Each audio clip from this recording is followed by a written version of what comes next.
I still remember the way the envelope felt in my hand. Thick, sealed, deliberate, like it contained not just paper, but a ticking bomb. It was a Friday afternoon, the kind that smells like rain and exhaustion. I'd stopped by my wife's office, something I rarely did. Emily had left her phone at home that morning, and I thought I'd surprise her by dropping it off. That's what good husbands do, right?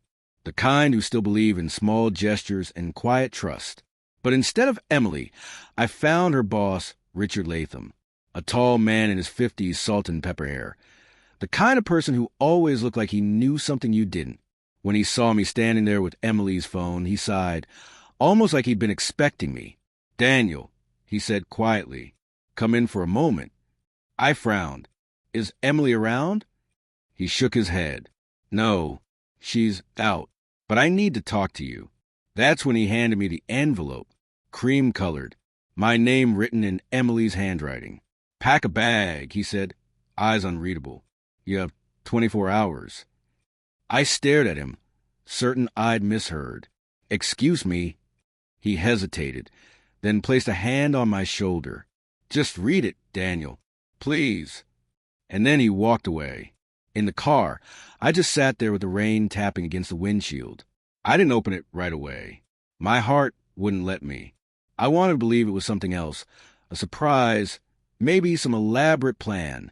We'd been talking about taking a trip, trying to rekindle things after months of distance. Maybe this was her way of doing it. But when I finally tore it open, my hand shaking, the first line stole the air from my lungs. "By the time you read this, I'll be gone." The rest of the letter blurred as my eyes burned. She wrote that she was sorry, that she never meant for things to happen this way, that she'd fallen in love with someone else, someone who made her feel seen again, someone who wasn't me. And then, near the bottom, the final blow, "You don't know him, but you've met him before. His name is Richard." I dropped the letter. For a long moment, I couldn't breathe. The world tilted. The rain outside louder, heavier, crueler. Richard, her boss. The man who had just looked me in the eye and told me to pack a bag. The next 24 hours blurred into a haze of disbelief. I drove home on autopilot, the words "you have 24 hours" echoing in my head. Why the deadline? When I walked into our house, everything looked untouched. Her shoes by the door, her half-empty coffee mug still on the counter. For a moment, I thought it was all a mistake. Then I noticed what was missing. Her clothes. Her suitcase, the framed photo of us from our wedding, gone. She'd already packed. I sat on the couch, her letter still in my hand, and read it again and again until the words stopped making sense. My mind replayed every moment of the last few months, the late nights at work, the sudden distance, the perfumed clothes that didn't smell like home. I'd felt it deep down, but love makes you blind in the most merciful and cruel ways.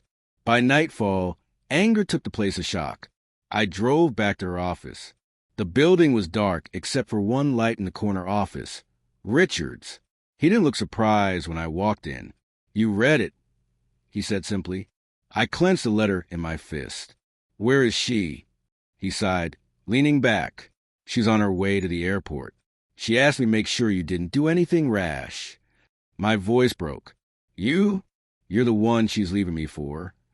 His face softened in a way that only made it worse. "It wasn't supposed to happen like this, Daniel." She tried to fight it. I laughed, the hollow, bitter kind. "You expect me to believe that?" "I expect you to move on," he said quietly. "Sometimes love just ends." I wanted to hit him. I wanted to scream. But instead, I turned and left, the weight of betrayal pressing against my chest so hard I could barely breathe. The next morning, I did as he said.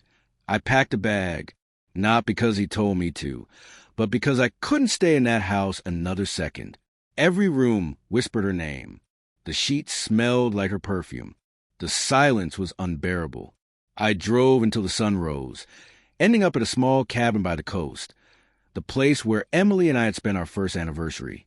The waves crashed against the rocks, cold and relentless, just like the truth. I pulled the letter out again. At the bottom, beneath her signature, there was a postscript I hadn't noticed before. There's money in the envelope. Enough for you to go somewhere new. Please, Daniel, don't hate me. Just live. There was cash. More than I'd ever seen her withdraw. Guilt money, I guess. The price of heartbreak. I burned the letter that night, watching the paper curl and blacken in the firelight. I thought about everything. How easily love can become betrayal. How quickly trust can turn into ashes.